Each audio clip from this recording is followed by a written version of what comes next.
Dagdag bawas yarn, binawi umano ng kampo ng 18 Maleta Boys ang kanilang salaysay patungkol sa ilang mga senador na dati ay kasama sa magic list. At ayon sa legal counsel nila na si Attorney Levy Baligod, inaamin naman nilang sila ay quote-unquote nagkamali.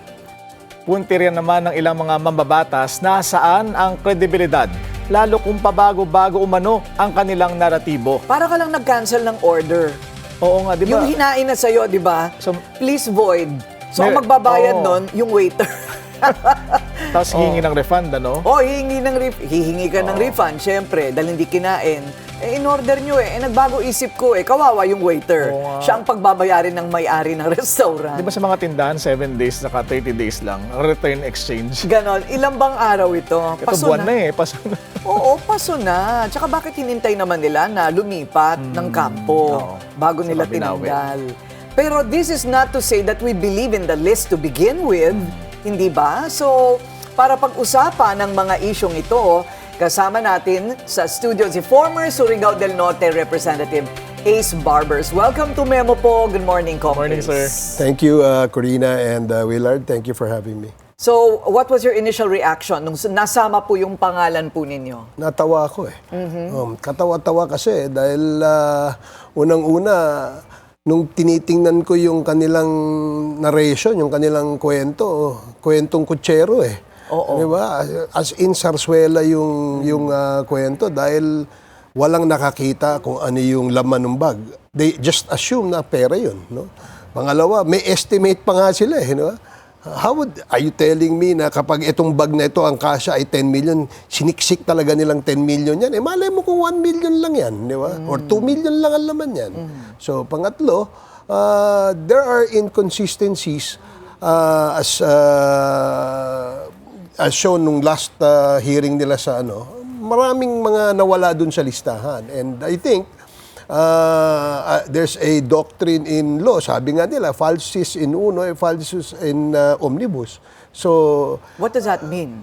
Yung may maling isa, mali na sa lahat, no? In layman sa kasi why would a statement be credible kung merong portions na mali? Correct. Diba? So, exactly, that's what the doctrine says. No? So, ako, natawa ako. To a point na sabi ko nga, ito parang klarong paninirang puri. Ayun, okay. Pero, so tama ba yun, Willard? Hindi sila nagsabi kung magkano. Hindi rin daw sila nagsabi kung para saan yun. Ano pa bang testimonya nila? Nagaling daw po yan, saan? Ang sabi, base sa kanilang affidavit, ito daw ay galing kay Mr. Saldico. No?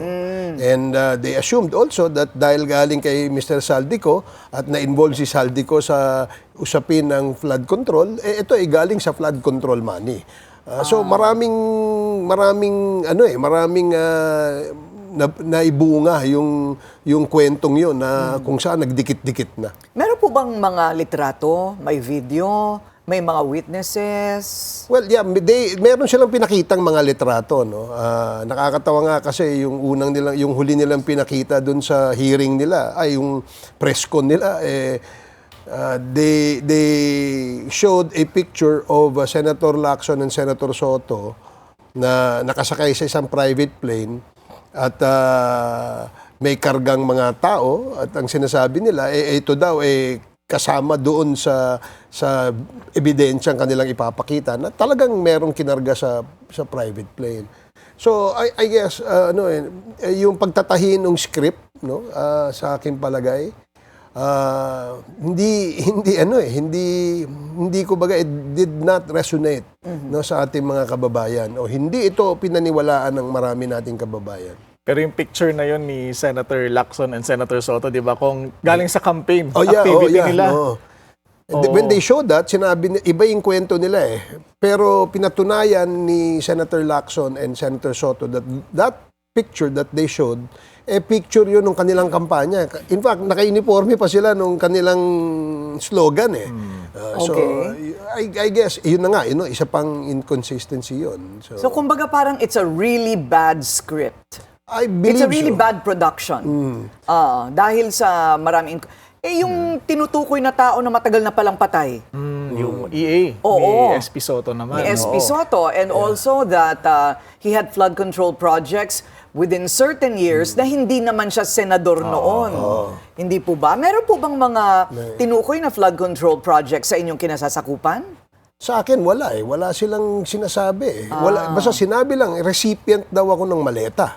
No? And I would probably presume na yung sinasabi nilang maletang pinamigay nila, yun na nga eh, yung galing kay Congressman Saldico na tainted with flood control issue. May naaalala ka ba doon sa monologue na video ni Ginoong Saldico mula sa kung saang lugar sa Europa na binabanggit niya na nagbigay siya ng mali-maletang mga salapi sa mga congressman?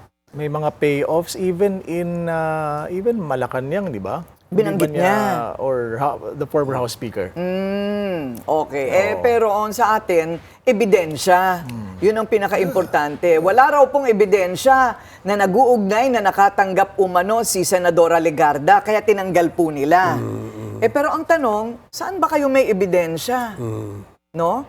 Kumbaga parang hindi naman nila sinabi kung ano yung ebidensya against Ace Barbers. Ano yung ebidensya against all those personalities. Kaya nagsampa na si Kong Ace ng kaso. Ano po? Yeah, I think nung April pa, the first time they came out, lumabas sila sa Club Filipino, ako yung nag-file na, naghain kaagad ako ng hanggang ngayon nasa prosecutor's office pa rin. Sir, judging by the list of those alleged recipients, ano, parang ang common denominator dito, Corina, ay mga naging active sa mga hearings, investigating alleged wrongdoings during the time of former President Duterte. Kung judging by that, sir, sino ho sa tingin ninyo talaga ang nasa likod nitong production na to? Yung director, ika nga, no? Well, obviously, ito, sa akin palagay, ito ay isang politically motivated script, no?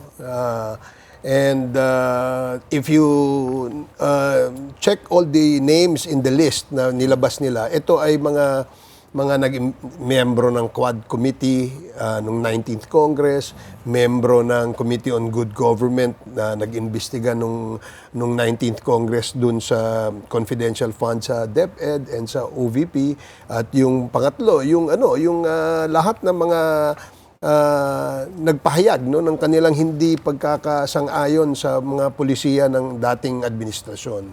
So I guess if you sum it all up, baka isa o dalawa lang dyan ang hindi talaga yung sumalungat dun sa pulisiya ng dating administrasyon. So that's why I honestly think na ito ay isang politically motivated attack. No? In fact, I was asked the other day kung anong tingin ko dito sa presko na ginawa nila sa bogus na hearing. Ako sabi ko, parang part ito nung script na magkaroon ng destabilization eh. So this is exoneration in aid of destabilization. Hindi ito in aid of investigation, di ba? So parang may dapat tingnan mabuti yung angulo. Ano naman po ang kapalit? Sabi naman ng kabilang kampo, ano naman ang mahihita nitong 18 na ito? Parang sinasalansan nila yung kanilang sariling reputasyon, yung kaligtasan nila, ang kanilang mga pangalan, for what? Well, siguro dapat tingnan natin muna kung sino sila. Di ba? Kasi we have to establish kung ito bang mga taong ito ay credible. Kung walang kredibilidad ito, dahil maraming involvement sa mga anomalya o maraming involvement nung sila yung tatrabaho pa sa gobyerno, maraming anomalyang pinasok itong mga to, dapat ba nating paniwalaan yan? Diba? So, umpisahan muna yung kanilang personal na yung karakter. No? Kung sila ba ay mayroong integrity or credibility to even shout to the world today na sila ay parang crusader ng good government. Crusader ngayon sila ng anti-corruption. No, but why would they make things up? Well, there could I don't want to judge, no, but I believe na hindi naman kikilos siya ng walang motivation. If you try to look at their characters and their history, then we might come up with something in your head, no? Parang yun ang tingin ko eh. Sabi nga nila, well, sa pelikula ko lang ito nakikita. You have to establish motive. Hindi ba? That's right, yeah. Well, for one thing, bago po yan, hanggang wala kang ebidensya, walang mapapala. Kasi parang walang ebidensya. So, ano ang mangyayari sa kanila? So, you filed the case. Yes. Ano po yun? Isa-isa pong finailan ng case yung 18? Yes. Ganun po. Yung I filed libel and cyber libel. Kasi while they were conducting their press con, merong mga vloggers na na associated sa kanila eh. So isa 'yon sa mga tiningnan din ng mga lawyers ko. Okay, so what does that mean? They will be tried one by one? Kung sakali, umusad yung mga cyber libel na mga kaso, sino-sino pa po ba nag-file ng kaso? Jervy Luistro did. I think si Congressman Joel Chua, si Congressman Dan Fernandez, si Congressman Benny Abante. I think How will they he be also tried? So lahat kayo may different dates ng hearing? Tapos iba-ibang lugar, ano, sir? iba-ibang lugar, no? Pero kasi ako nag-file ako sa amin because I was there when the press con happened eh. And my staff who is my witness siya mismo ang nag-record. So kaya ako nag-file doon. Saan po nanggagaling yung chismis na tumanggap sila ng pera? Meron pang halaga 5 million bawat isa daw. Saan po galing yun? If I recall it correctly, 'di ba, merong inilabas na parang information si NBI Director Matibag na meron daw kamag-anak ng isa doon sa Marines, no? O sa Maleta Boys, no? Na nagsabi na ikinwento sa kanya ng isa doon sa participant na kung di ako nagkakamali, parang father-in-law niya yung involved dito sa Maleta Boys. At siya yung nagkwento doon sa kanyang daughter-in-law na o son-in-law na merong ganung perang binibigay.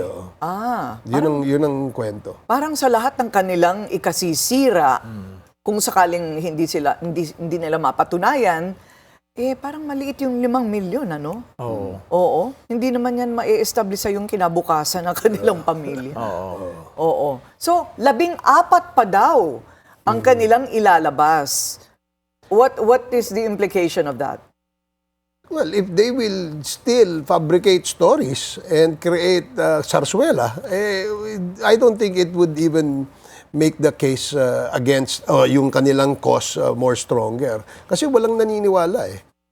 Kung meron man, yung Palakpak Boys lang ng mga Maleta Boys. Palakpak Boys? May ganun pa? Meron. Kasi manonotice mo sa social media, may sumasakay. May pumupuri. Moral support boys. Mga ganyan. Parang coordinated, ano, sir? Parang ganun pattern ba? It seems that there is some sort of a pattern, no? Naglabas, maraming nagrara, maraming pumalakpak. So, it's all coordinated. Okay. So, kung talagang wala naman silang mapapatunayan, ang feeling ko kasi, Willard, parang you went through all of that for what? Kung wala ka talagang ebidensya. So, do you think this is a distraction or delaying tactic or, as you said, could be a trampoline towards destabilization? Yeah.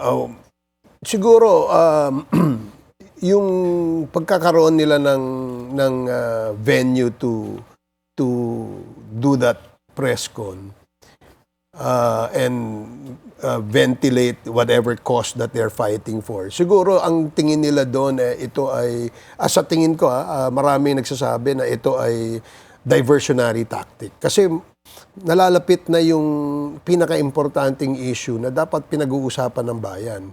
Ano itong issue ito? Ito yung accountability. Ito yung nalalapit na impeachment sa July. No? And dapat interesado lahat ng tao dito. Lahat ng Pilipino ay dapat manood, makinig, at mag-participate if need be. No? Ang point is that merong provision sa ating saligang batas na that will hold accountable people who abuse power in government. Dapat ipakita ngayon na ito ay tinutupad, sinusunod. At to the letter, no? Kasi yung dapat magpatupad nito, ito na yung mga institusyon kagaya ng lower house, kung saan nag-i-initiate ng impeachment, at yung Senado kung saan nagtatry, naglilitis. So napaka-importante nun. Having said that, sir, anong panawagan ninyo sa mga senador na nag-facilitate pa no, ng kanilang kumbaga, entrance para mabigyan sila ng venue to ventilate those allegations? Well, honestly, nakita ko, parang ako, opinion ko tungkol dyan ay, meron silang siguro pagkakasundo, no, sa cause na pinaglalaban. Yung cause naman, depende naman yun kung how you appreciate the cause of the There's a rebel without a cause, di ba? There's a rebel with too many causes, and there are those who fabricate causes. So, kung saan sila doon, opinion nung tumulong o nagbigay sa kanila ng venue. And there are those na matindi ang pangangailangan. Hindi ba, no? Pero the question is, which hearing will they appear in?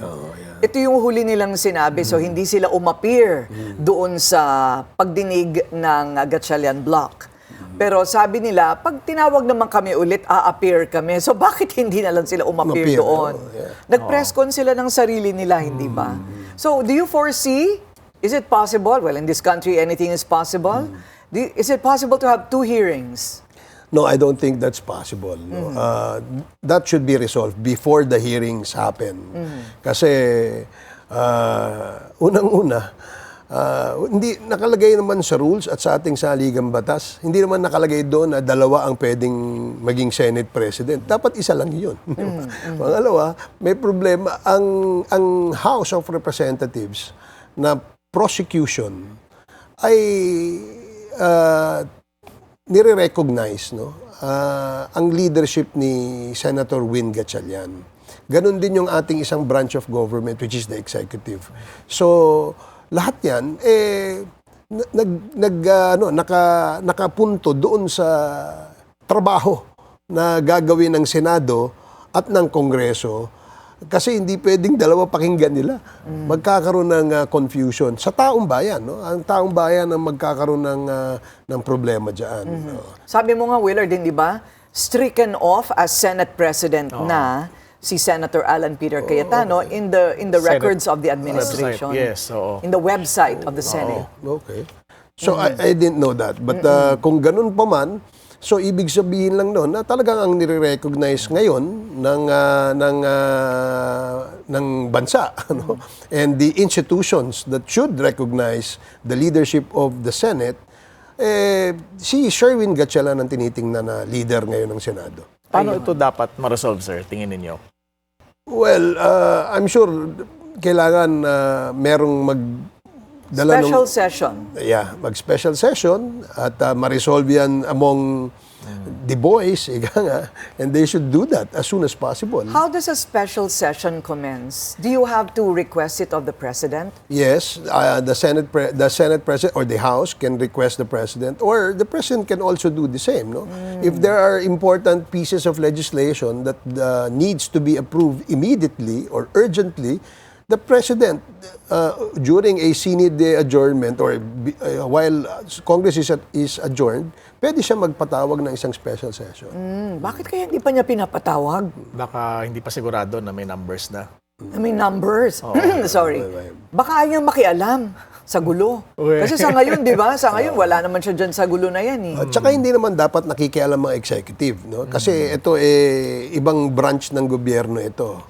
And the Constitution clearly states, no, na merong separation of powers. Hindi naman kahit yung rules ng House at rules ng Senate, hindi naman pwedeng pakialaman ng ng executive or even the judiciary, no. So merong independence, no, yung branch ng government na yan. Okay. So, ang susunod na tanong, dapat na bang repasuhin ang mga House rules? Kaya po tayo nagkakagulo daw dyan sa Senado, pati sa Kongreso, expulsion, etc., protective custody. Ito po yung mga terminolohiya na wala daw po sa Senate rules at magulo daw din po ang rules ng lower house. Kailangan na bang repasuhin? Manatiling nakatutok, magbabalik ang memo. Ayun, nagbabalik po ang memo. So, maraming naniniwala, maraming hindi naniniwala. Pero siguro kung magkakaroon ng, ng survey, naniniwala ba kayo sa Maleta Boys? Palagay ko, ang forecast ko dyan, medyo dehado sila, no? Dahil nga dito sa mga hindi pagkakasundo-sundo ng kanilang mga sinasabi. O depende sa lugar. Aha, o depende sa lugar. Totoo, no? Okay. So, may patutunguhan po kaya yung investigasyon tungkol sa flood control scandal. Napakarami po kasing lumalabas ngayon, corruption, even in the LTO, in the Department of Health, so many from everywhere, even in the barangay level. Saan po tayo dapat magsimula? Napakalaking problema ng korupsyon sa ating mga institusyon. No? And I guess para sa akin, kung gusto nating talagang reformahin ito, kailangan mag-umpisa tayo mismo sa fundamental law of the land. No? Ano yung fundamental law of the land? This is the Constitution. Yung saligang batas, baguhin natin yung ating mga economic, political provisions. I'm sure magiging controversial to kasi iisipin ng tao, kasi gusto niya mag-extend ng term. No? Kasi ganyan. Pero ako kasi naniniwala na yung, halimbawa, yung term limits, no? Which is a political provision of the Constitution, that breeds political dynasties. Di ba? Kung ang isang, halimbawa ako, at graduate, wala na akong pwedeng takbuhan, tatakbo ako sa local, no? Ipapalit ko sa akin, either kapatid ko, asawa ko, anak ko. So, magiging dalawa na kami. Kapag umaabot naman yung term limits na ma-term limit ulit yung iba, so, pwede naman yung pinsan ko, yung kapatid. So, in that cycle has become decades-old cycle in our politics. No? And if we really want to reform, institute reforms in all our branches of government, then maybe we should start with the Constitution. Doon sir, sa term limits, dapat tingin ninyo ay i-lift ang term limits? Sa tingin ko. Plus, of course, baguhin yung forma ng gobyerno. Diba? Naniniwala kasi ako na though it is democratic to elect a popular candidate, but more often than not, sa ating kultura, some of the popular candidates, local or national man yan, proves to be incompetent. Or most of them have not, cope up with the standards or the expectations of their electorate. So, tingnan, pag-aralan nyo. May pag-aaral naman sigurado dyan. And yun na nga. And then, we go down to the basic principle of integrity.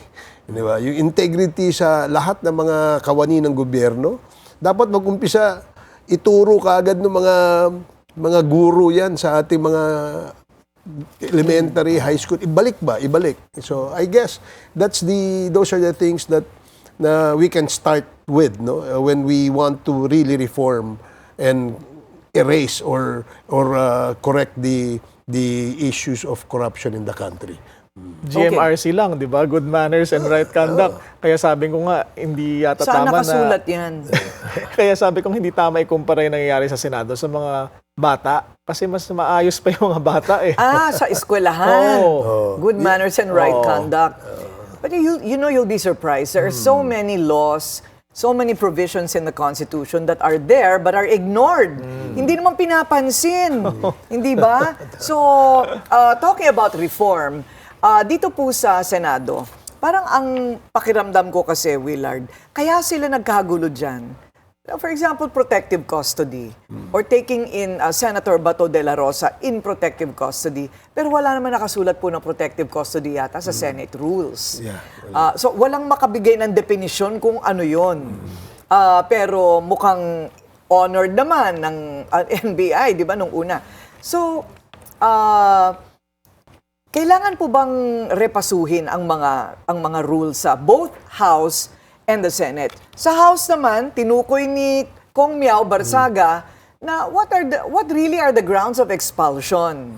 'Di ba? If it is subject to interpretation, kumbaga masyadong general yung nakasulat. Well, dapat siguro yung ating rules ay dapat dynamic, no? Hindi rules in the House and in the Senate must not be cast in stone, ika nga, no? Dapat dynamic yan, yung changing needs of the times, no? Maraming ano. Halimbawa, kagaya nung isa sa mga violations sinight against Congressman Barsaga, no? He was posting insulting and medyo hindi magandang mga post, no, sa kanyang social media. Hindi naman wala naman sa rules yung social media. Kaya kailangan talagang tingnan mabuti 'yon. But remember, if in the case of Congressman Barsaga, when he was expelled because it was the opinion of the majority of the members of Congress and even his party mates. No, because he has violated several code of conduct which is stipulated dun sa rules ng Kongreso. Ngayon, sasabihin niya political. It's talagang political yun. Pero political ba yung nag-violate? Halimbawa, ang kaso mo ay graft and corruption. Is that political if they expel you?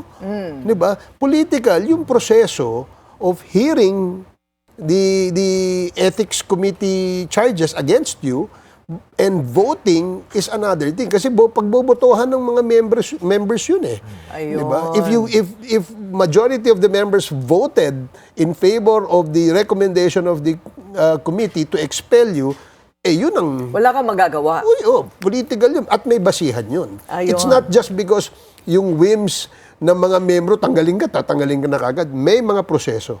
But can you fight against an expulsion?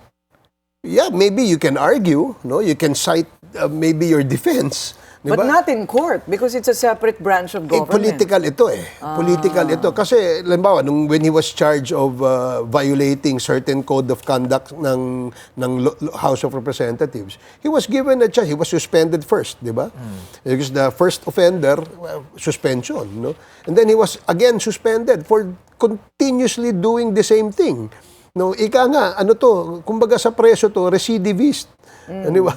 So, hindi niya na nakita na at the end of the line, the members of the whole Congress, the lower house, will get tired of you and probably support an expulsion, which is what happened. So, kailangan marangal ka at mabait sa lahat ng kasama mo sa Congress. So, you don't necessarily have to agree with them. Yes. Pero you cannot offend.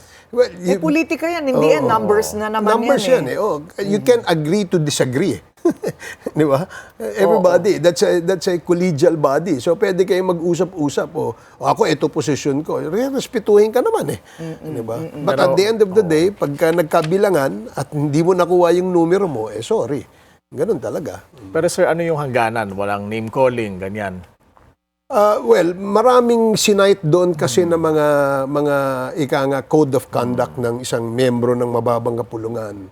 At kasama doon, syempre, yung name calling, okay yun Di ba? Hindi maiwasan yun. Sa isang debate nga, na mainit na debate, nangyayari yun Pagka wala nang maisabing tama, ad hominem na. Di ba? Kung ano-ano ng insulto ang gagawin. Well, it's part of your freedom of expression. Perhaps you are frustrated, disappointed. That's why you were able to issue such a statement na medyo insulting. But, that's normal. Diba? Pero kung ito ay ginawa mo na kung tawagin mo yung House of Crocs. Diba? Crocodile Farm. Diba? As if naman naiintindihan niya kung ano ibig sabihin. No, my point being is that maraming nagsusubo malamang ng mga statement sa kanya di ba? And he probably uses these statements without thinking of the consequence. May mga consequences yan. You're old enough to know the consequences of your actions. So, kung di mo naintindihan yon, you have no place in this institution. Ayun. Siguro ayaw rin ng mga congressman na maging espesipiko. Hindi ba? Para meron silang kapangyarihan na sabihin, hindi, mas marami kami. Tanggal ka na. Hindi ba? Okay. So, last question, sorry Yung power sharing scheme po ni Senator Alan Peter Cayetano that he was offering to Senator Win Gatchalian, is that to you a smart move to either agree or disagree with it? I actually haven't heard na merong ganong proposal. But if that is an issue that could be acceptable to both parties, that would in fact end this impasse, bakit hindi? Ayun. Diba? Pero tinanggihan na yata, ano? Tinanggihan na. Tinanggihan na. Kasi dapat respetuhin din yung desisyon ng bawat partido. 2028, kayo po ba'y tatakbo? Medyo nag-enjoy ako sa farming ngayon. Kaya I don't want to think about it. But of course, nandyan lang yan. Padala nyo naman kami ng repolyo. Kung ano man yung tinatanim ninyo. Hindi Yes, daw niya binibenta, pinamimigay lang niya. Okay. Oo. Salamat po sa inyong panahon, sa inyong pong oras paggising ng maaga para sa Memo. Former Surigao del Norte Representative Ace Barbers. Good morning po. Thank you and good morning.